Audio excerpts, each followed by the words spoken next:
basics of the snap kick. A lot of martial arts styles only focus on round kick or the snap kick. They don't do both. It's very important to do both. They have many different options. You're always best to have more options. The motion is straight in. There's no outside torque of the hip. And the power is gained exactly the same way. As it snaps, that hip turns over, and then the remainder of the bottom support leg turns out.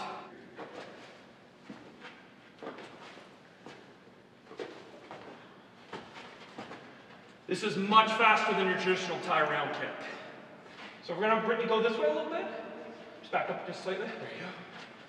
We're here. Heel. Chamber. Down. You want to try?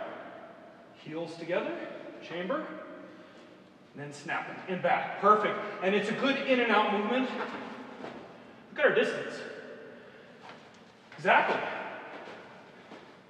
Application of the snap, roundhouse kick. So, I am southpaw. Chris is right-handed. So what's happening is, it's just that snap. Sorry about that. You're fine. I just hit him. And we're here. And notice how this just throws your opponent off. You can fake low, but again, heel coming in, it's just a great.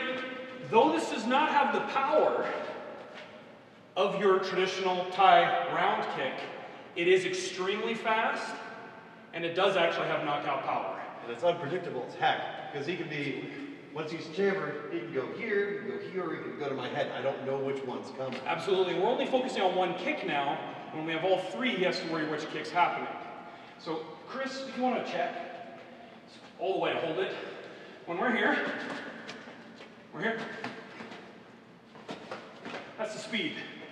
It's a really good technique to throw it to the head. Sorry about that. And you're hitting with the point, so it actually sneaks around people's guards, if that makes sense. They might be up here, but it comes around. That is how the name roundhouse kick came around, is it comes around the guard.